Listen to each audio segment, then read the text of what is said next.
History को अगर सिर्फ डेट्स और नाम समझ लिया तो हम हिस्ट्री का सबसे इम्पॉर्टेंट लेसन मिस कर देते हैं, क्योंकि हिस्ट्री असल में पावर की भूख, सिस्टम के बनने और सिस्टम के टूटने की कहानी होती है। आज हम बात करेंगे एक ऐसे एम्पायर की जो लगभग 300 साल तक हिंदुस्तान पर छाया रहा।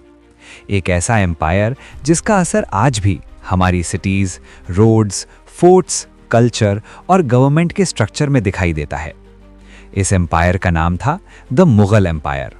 और एक बात क्लियर कर देते हैं, इस कहानी में धर्म नहीं, सत्ता और कंट्रोल सेंटर में है।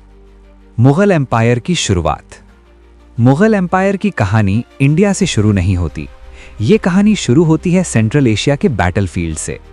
1483 में पैदा हुआ ज़हीरुद्दीन मोहम्मद बाबर। बाबर कोई शक्तिशाली राजा नहीं था। उसके पास न स्टेबल किंगडम थी, न बड़ी आर्मी। वो तैमूर और जेंगिस खान का वंशज था, पर वंश से एम्पायर नहीं चलता, तलवार और स्ट्रैटेजी चाहिए होती है। बाबर ने सेंट्रल एशिया में अपना राज खो दिया, रिपीटेड फेलियर्स मिले और यहीं से उसकी नज़र पड़ी हिंदुस्तान पर। उस वक्त हिंदुस्तान अमीर था, पर पॉलिटिकली डिवाइडेड। दिल्ली सुल्तान इब्राहिम लोदी के पास बड़ी आर्मी थी, पर एक प्रॉब्लम थी, ओल्ड वॉर टेक्निक्स। बाबर के पास कम सोल्जर्स थे, पर उसके पास था गन पाउडर, कैनन्स और मॉडर्न टैक्टिक्स। सिर्फ कुछ घंटों में एक एम्पायर गिर गया। 1526 में दिल्ली सल्तनत खत्म और मुगल एम्पायर की शुरुआत हो गई। ये सिर्फ एक जीत नहीं थी, ये वॉरफेयर का रेवोल्यूशन था। बाबर के बाद हुमायूं का स्ट्रगल।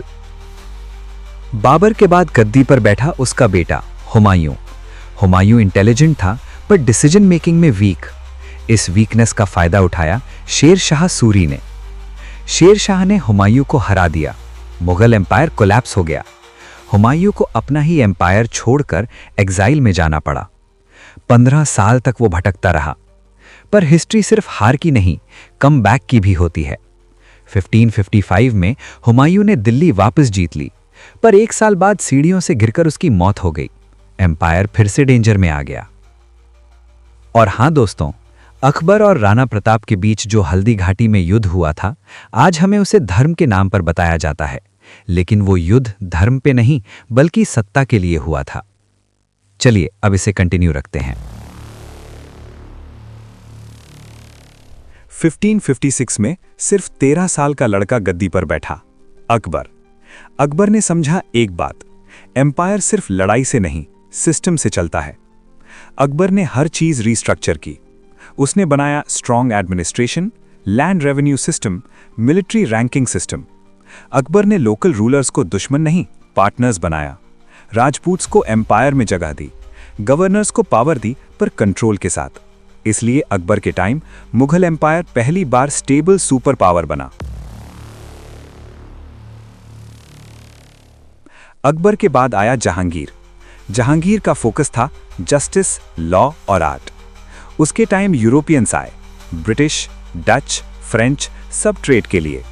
तब तक कोई नहीं सोच रहा था कि ये ट्रेडर्स फ्यूचर में रूलर्स बन जाएंगे। शाहजहां, पावर का पीक। शाहजहां के दौर में मुगल एम्पायर अपने पीक पर था। इकोनॉमी स्ट्रांग थी, ट्रेड हाई था, ट्रेजरी भरी हुई थी। इसी वक्त बने ताजमहल, रेड फोर्ट, जामा मस्जिद। ये आर्किटेक्चर सिर्फ बिल्डिंग नहीं थी, ये पावर का सिंबल था।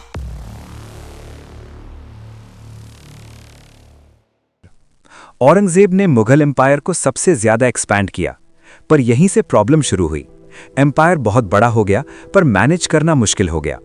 Continuous wars, heavy taxation, rebellions. Empire expand हुआ, पर सिस्टम वीक होता गया। मुगल एम्पायर का डिक्लाइन। 1707 के बाद मुगल एम्पायर धीरे धीरे टूटने लगा।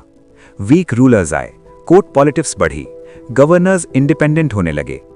फिर आया एक बड़ा झटका, 1739, नादिर शाह। दिल्ली लूट लिया गया, कोहिनूर ले जाया गया। ये सिर्फ लूट में ही थी, ये मुगल पावर का एंड सिग्नल था।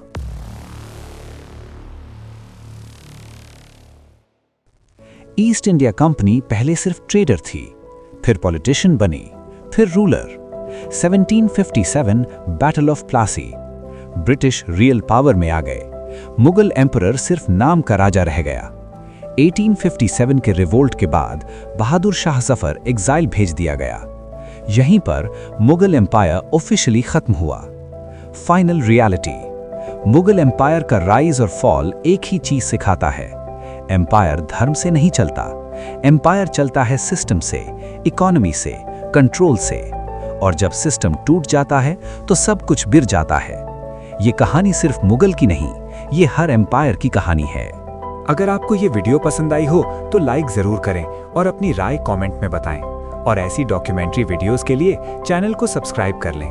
तब तक के लिए स्टे अवेयर, स्टे सेफ।